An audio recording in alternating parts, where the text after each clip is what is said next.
answer. Your call has been forwarded to an automated voicemail. Leave a voicemail.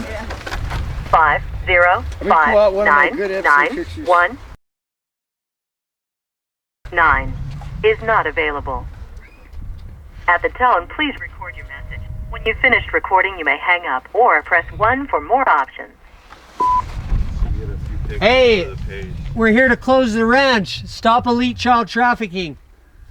Are we loud enough? Close the ranch! Close the ranch! Close the ranch!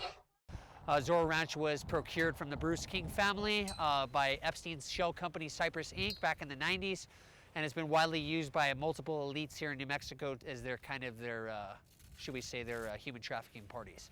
So that's the origins of this ranch. So when we arrived today, we had a red truck with an individual come up to us and kind of asked us what we're doing here to get out of here.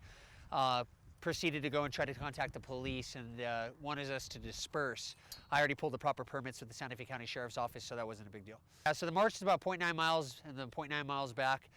We went up to the gate, we did a balloon release ceremony, we buzzed a little telecom beeper, seen if we can get in contact with anybody at the ranch. My goal here is to try to finally get Zorro Ranch investigated. Out of all properties that Epstein ran and owned, this is the only one that's been yet to have a federal investigation into it.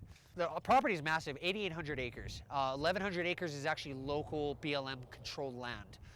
There was an investigation done with the land commissioner about a few years ago, and they were able to get back the 1,100 acres. But the sad thing about that is the 1,100 acres are landlocked by Epstein's private land, so we're not able to still feasibly use that land. The land commissioners reached out to try to contact Cypress regarding selling the ranch, which they stated in the court after the land was given back from the state side that they were in the process of selling the ranch. This is already 2 years ago. So, I mean, I think they've had plenty of time to at least auction it off, get it out of here, and there's still nothing being done. So what are the other properties that are? So Epstein built a 1880 rebuild, revamp of some western village. He included a stable house for horses, a children's playground, and a children's kids classroom, which is very odd in itself. So, I mean, he pretty much reconstructed a Wild West version of like a retreat for himself and his little buddies. He also has an airfield on it, and the airfield is clear as day. I flew my drone and was able to see the airfield as well. And you can see on the horizon over here as well, they have the towers that is needed to direct. Yeah, so I recently flew the drone about a month and a half ago with 4 of my friends.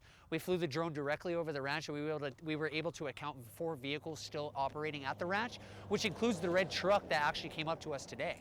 So it's kind of mind-boggling. There's, criminal investigation. You would think no one would be there, but we do have verifiable evidence that people are still active on the ranch. They are. So from word of local sources, it's the 2 security guards, but that didn't look to be the gentleman today. It's 2 females that actually worked on the ranch as models that turned into security guards. We're not sure if the property manager is still here, Bruce and his wife, which are originating out of New Zealand. From what I heard is after Ghislaine Maxwell actually got caught, they fled, but it doesn't look like that's the case. It looks like there are still operational individuals here. So from my experience, I think that it has to be people closely associated to him that are still actually running the ranch and keeping it active. So as of now, this was just the start. I'm going to be doing this at least once a month until we have some type of investigation being performed. I'm having my local grassroots individual reach out to churches, local groups, radio stations, whatever we can get to spread the word of what's going on here at this ranch and why it hasn't been investigated. Epstein didn't kill himself.